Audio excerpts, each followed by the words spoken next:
In 1960, Frank Morris, a hardened criminal with a razor-sharp mind and unshakable will, was transferred to Alcatraz, America's toughest maximum security prison. Built on a lonely rock in the middle of the bay, it was designed so no inmate could ever get out. Frank, however, already had a reputation for breaking out of other prisons, which is exactly why the authorities sent him there. As soon as he arrived, guards stripped and searched him from head to toe, then marched him to his tiny concrete cell, where he was expected to spend the rest of his life. The next morning in the chow hall, while the inmates shoveled down breakfast, Morris met a prisoner named Litmus. Litmus kept a pet rat he treated like a real friend, even sharing his food with it. As Morris talked with him, he noticed a heavy-set inmate named Wolf staring and making lewd signals in his direction. Morris chose not to react and simply ignored him. After breakfast, guards escorted Morris to the warden's office, where the warden laid down the law. If Morris valued his life, he wouldn't even dream of trying to escape. No one had ever escaped Alcatraz. If he tried to run, the guards would gun him down. And if, by some miracle, he slipped past the walls, the frigid waters would finish the job. That evening, during yard time, Wolf approached again and started openly harassing Morris. This time, Morris snapped and beat the big man down in front of everyone. Since Wolf was considered the toughest guy in the prison, the beating instantly earned Morris a reputation. The rest of the inmates started to fear and respect him. Because Morris was clearly intelligent, the staff assigned him to work in the prison library. There, he met a man called English, serving 2 life sentences for murder. As they talked, Morris learned English was obsessed with history books, and the two slowly became close friends. A few days later, Morris met another inmate, Doc, an aging man who was an incredibly talented painter. Doc spent his days quietly painting to keep his mind from collapsing under the weight of isolation. One afternoon, Morris visited English in the library and asked what he knew about the place. English explained that breaking out of Alcatraz was considered impossible. Inmates were counted a dozen times a day, and armed guards watched from towers around the clock, ready to shoot anyone out of line. Even if someone managed to slip away, they'd almost certainly freeze or drown in the brutal bay. That night, a guard approached Morris about a carpenter position that paid 15 cents an hour. The next day in the yard, Wolf jumped Morris again, and another fight exploded. When a guard tried to stop it, Wolf stabbed the officer with a shank. Because of the brawl, both Wolf and Morris were thrown into solitary confinement. Morris was furious. He had only been defending himself. 2 days later, Morris was released from the hole. As he returned to his regular cell, Litmus sent him a welcome note using his rat as a messenger. Morris also learned that a new inmate had been placed in the next cell over. His name was Charlie, locked up for a big money heist. One day, during the warden's inspection of the cell block, he stopped at Doc's cell and saw it covered with paintings. One canvas was a portrait of the warden himself, which he immediately took offense to. In retaliation, he ordered every painting removed and stripped Doc of his right to paint at all. From that day on, Doc was forbidden to touch a brush. The decision shattered Doc. Art was the only thing keeping him sane. The following day in the workshop, Morris noticed how broken Doc looked. He told a guard, "You should really watch him. Something's wrong today."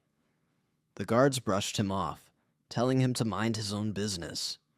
During the shift, Doc calmly picked up an axe and, in a silent protest against the warden, chopped off 3 fingers from his own hand. The guards rushed him to the infirmary, while Morris watched in stunned silence from the corner. That night in his cell, Morris's eyes landed on a small vent where a cockroach crawled through the wall. It made him wonder if there was some passageway behind it. At that moment, English came by, passing out books, and mentioned the real reason Doc had been punished. The warden couldn't stand how he'd been portrayed in the painting. The next day at lunch in the mess hall, Morris met two brothers, John and Clarence.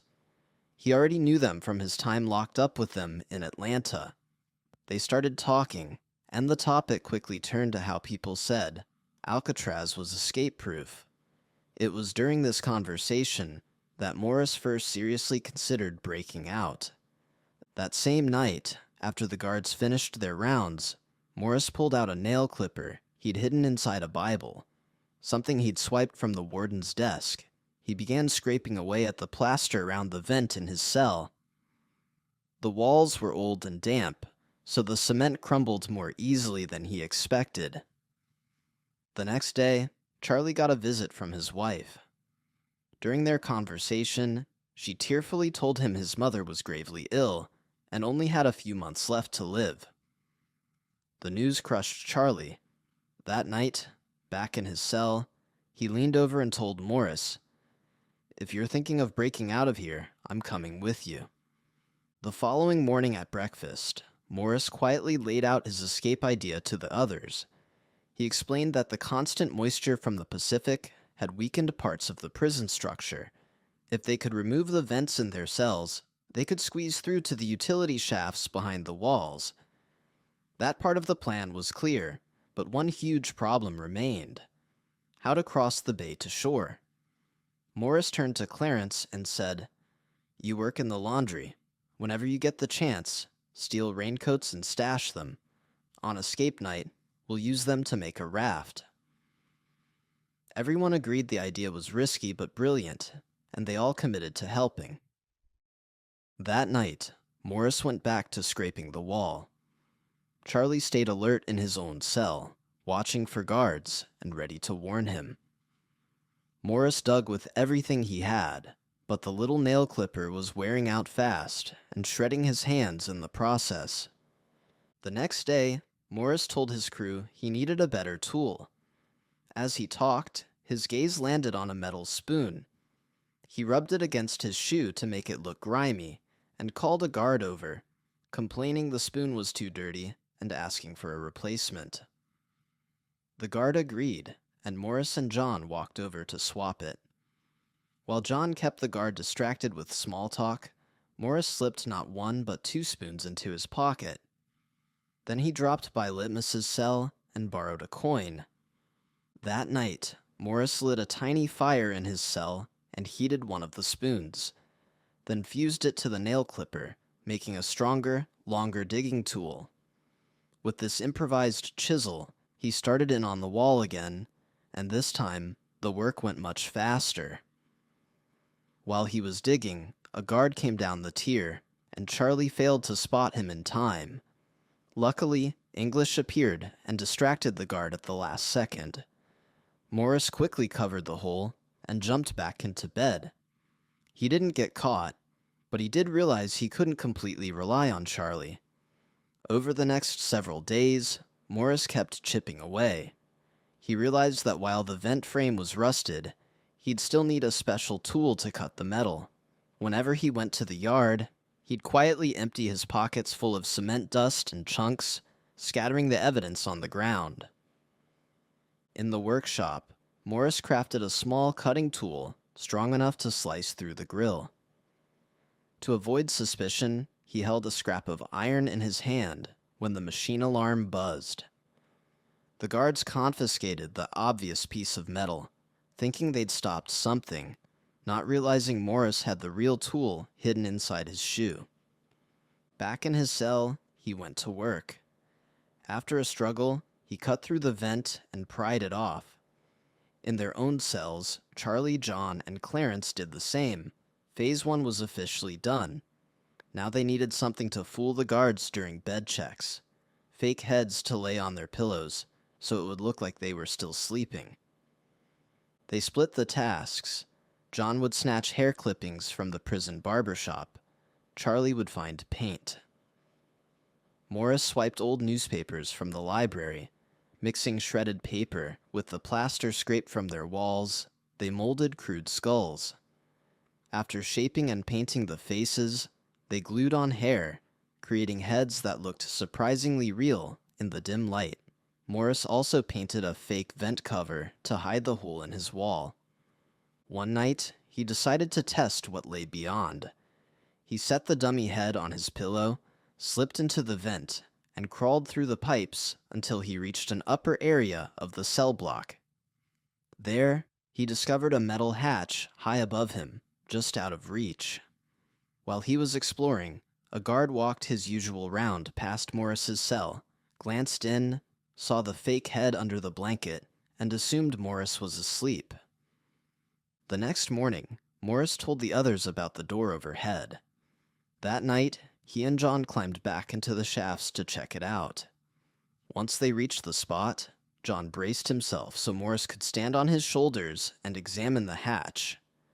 Morris realized that with the right mechanical tool, they could cut straight through. The following day in music class, Morris noticed a broken electric fan. He realized its motor could help them build what they needed. After class, he slipped the fan into an instrument case and walked out without drawing attention. Later, he dismantled it and used the motor to assemble a crude cutting device strong enough to chew through the metal. That night, Morris and John returned to the hatch with their new tool and started cutting. The noise was risky. Some guards paused, thinking they heard something, but ultimately moved on. After a lot of effort, they finally sliced through the hatch and hurried back to their cells before anyone noticed. The next day, while the rest of the prisoners watched a movie, Morris, Charlie, John, and Clarence quietly agreed. They would attempt their escape the following Tuesday night.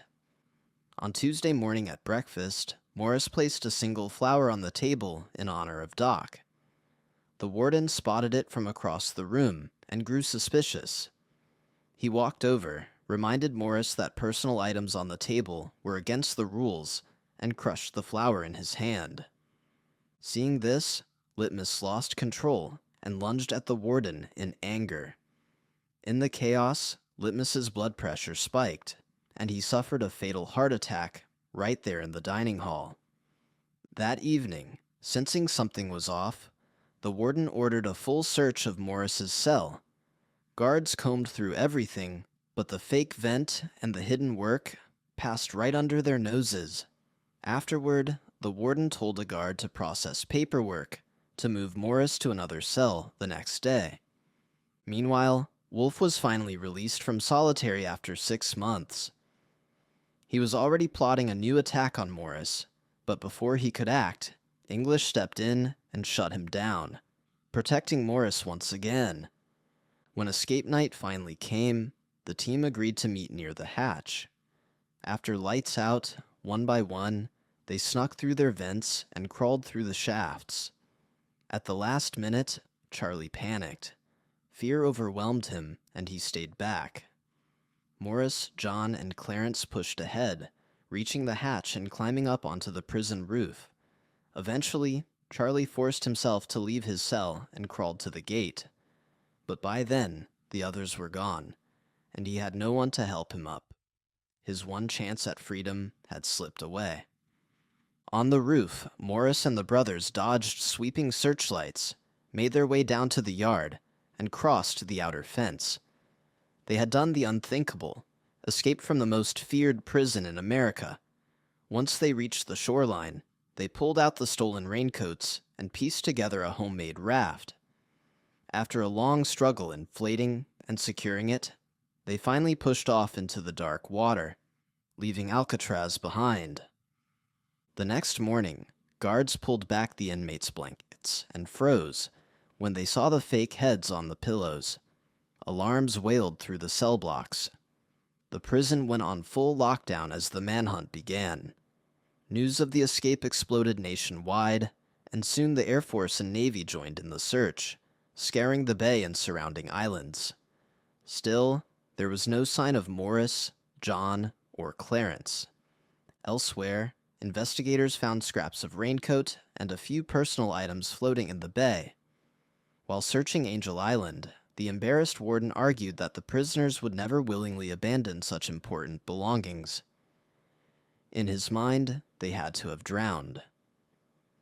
A police officer suggested another possibility, that the fugitives had tossed the items into the water on purpose to fake their deaths. Later, the warden was ordered to Washington to answer for how 3 men managed to escape his supposedly escape-proof prison. As he walked along the rocks, he noticed a single chrysanthemum head lying there. His aide quietly pointed out that no chrysanthemums grew on Angel Island. That small detail strongly suggested that Morris and the 2 brothers had actually made it to shore and placed it there. The film closes with a note explaining that the 3 escapees were never found, and that less than a year after their breakout, Alcatraz prison was permanently shut down.